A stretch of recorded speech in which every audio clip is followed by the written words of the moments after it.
School funding is something we hear about all the time these days.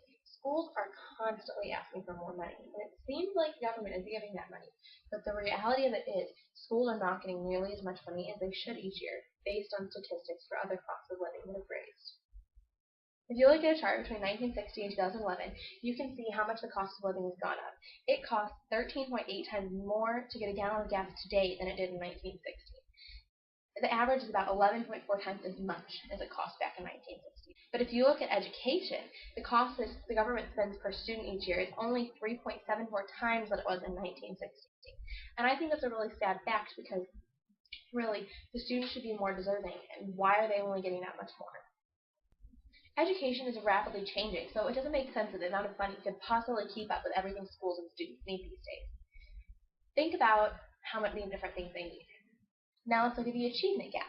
So if you compare high-income schools to low-income schools, there is a huge difference. 72% of third graders are high achieving in high-income schools, so about 3/4, but in low-income schools, just over a quarter of first graders are high achieving, which I think is really sad because there are so many kids that aren't high achieving, and I don't think there's any reason that they shouldn't be able to be high achievers. If both schools are given more funding, the achievement will theoretically raise in both schools, right? But that doesn't close the achievement gap. It'll be keeping it the same because they'll both achieve higher with more money, more things that they need. However, if schools in low-income areas get additional funding, hopefully that'll close the achievement gap because they'll start achieving better with their new resources, and then they'll be able to catch up to the high-achieving schools.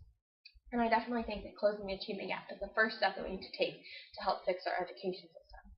Although I believe money is a huge reason that education systems have a problem, some people disagree with me. Some people argue that teachers are the real problem and that teachers aren't good and that it should be such a simple thing. So to understand what I mean, why don't you take a look at this video clip? It should be simple.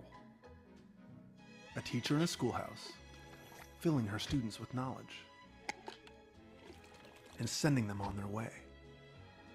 But we've made it complicated.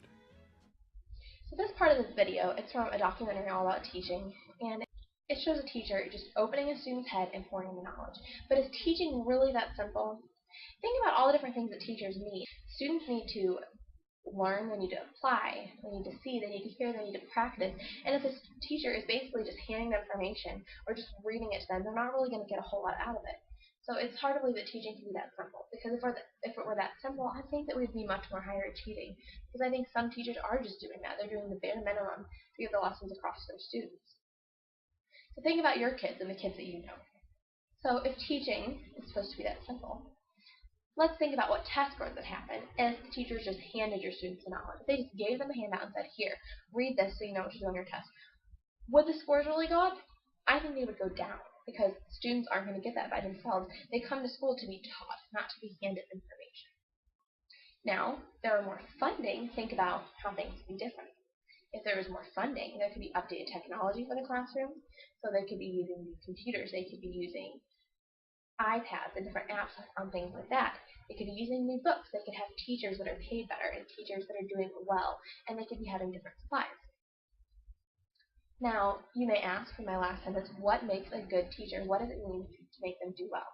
Well, you have to think about what makes a teacher a good teacher.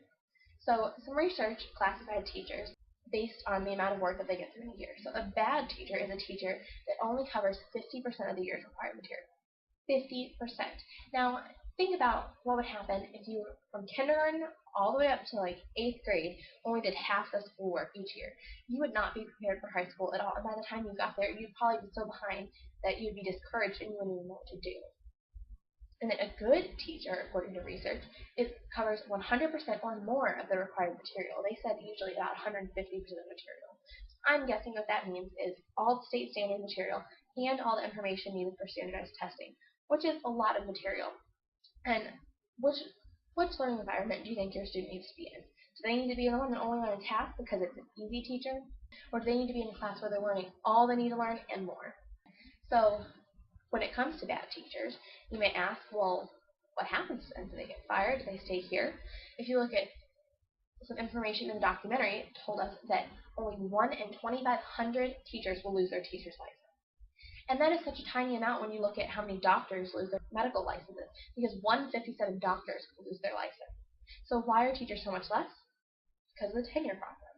And I'm not saying tenure is bad because people need job security. It's nice to know as a teacher that you have job security when you've been tenured. But realistically, I think it should be more based on the quality of teaching and how much material the teachers are getting through.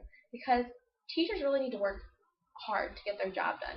They have a lot to live up to, and the students' future depends on them. Teachers have one of the hardest jobs around. Just think about all the different things they have to do.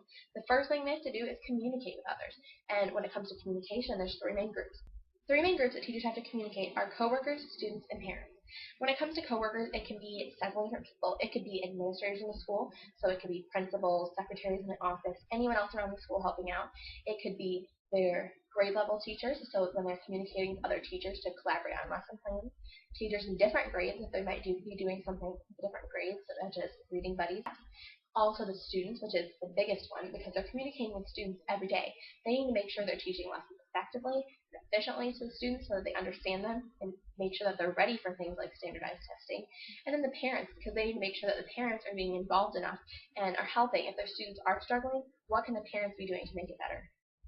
In addition to just communication, which is a huge chunk of the job, teachers need to do things like plan lessons, grade papers, and create assignments.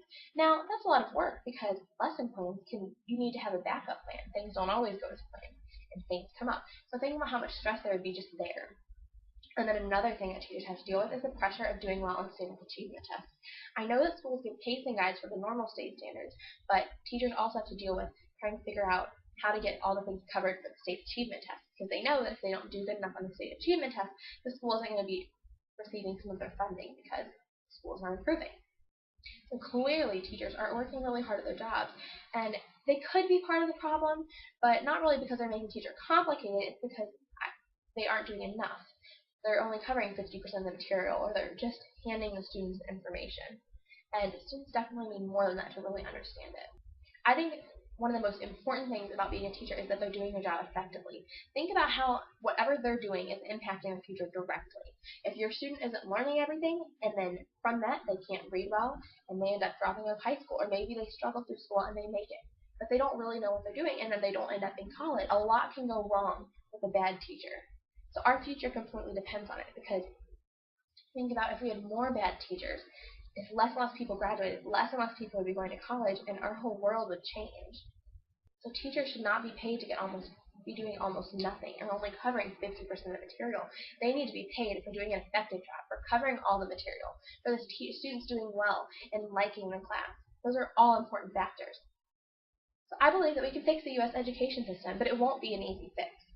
It can't be done overnight, and it's not going to be accomplished by just a few extra dollars each school year. It's going to take much more than that. And the first step is going to be closing that achievement gap. We need to give more funding to those low-income schools so that we can bring them up to the level of high-income schools. There's no reason that it should be different. And then we also need to focus on making sure we have good teachers in the classroom and making sure they're getting through all the material and doing what they need to be done. Without good teachers, we won't have students that are as successful, and that is a huge part of going to school and getting through everything. You need to know the material. So after we get good teachers so that our students can be learning more, and after we've closed that achievement gap, we can work to increase the performance of our country as a whole so that America is doing great on the education spectrum. Because right now, we're kind of falling short. Thank you.